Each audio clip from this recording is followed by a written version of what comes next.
Hello guys, assalamu alaikum. Today's vlog is little bit different.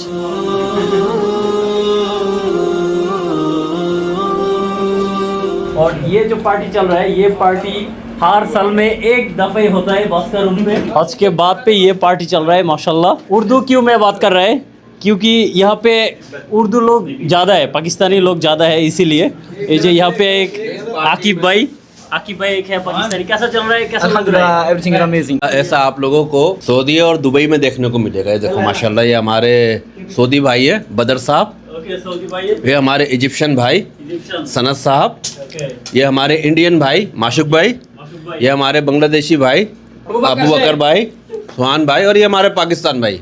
मतलब पूरा Asia एक साथ है माशाल्लाह। ये हमको बॉस है, बॉस भी बहुत हार्ड वर्क किया इस पार्टी पे। First of all thank you so much I love to you. आप लोगों ने इतना कीमती टाइम निकाला और यहाँ पे आए, और हमारी तरफ से हमने जो कोशिश किया, वैसे जो हमारा शेफ़ है माशाल्लाह बांग्लादेश से स्पेशल हमने मंगाया, ठीक है।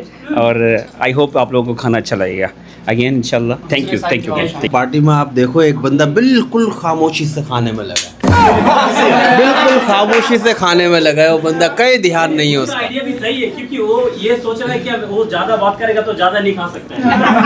সবাইকে ধন্যবাদ। এই সুন্দর একটা পার্টিতে আমরা মিলিত হইতে পারছি ঈদের পরে। অ্যাকচুয়ালি এটা কোরবানির ঈদের পার্টি বললে চলে। তো আপন বলতে এরাই আছে, আমরা যারা একসাথে কাজ করি। তো খুবই আনন্দিত হইলাম যে এই পার্টিটা অ্যারেঞ্জ করতে পারলাম আমরা, এবং স্পেশাল যে আমাদের পাকিস্তান, ইন্ডিয়া এবং অন্যান্য দেশ থেকে যারা আছে, আমরা প্রতিবেশীর মতো, নিজেদের এক কথায় আপন ভাইয়ের মতো আমরা যে একত্রে হইতে পারি, একত্রে যেন কাজ করতে পারি, এটা একটা আনন্দর। ভাই খাবারটা সবকিছু ঠিক আছে? ইয়া সানাত কুলু তামাম? আলহামদুলিল্লাহ। Thank you all of you for your such a kind of hard work, and I hope this food is really delicious. We will try inshallah. Yeah. আসলে এই পার্টিটা হচ্ছে আমাদের বেসিক্যালি ঈদেরই পার্টি বলা যায়। তো বসের বাসায় আসলে এই পার্টির আয়োজন করা হয় প্রতি বছরই আমাদের।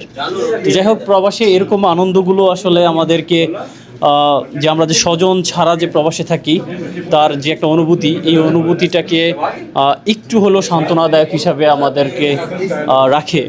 তো সেই উপলক্ষেই মূলত আমাদের এই আয়োজন। তো সবাই আমাদের জন্য দোয়া করবেন, এবং আপনারা সবাই ভালো থাকবেন এবং সুস্থ থাকবেন। আসসালামু আলাইকুম।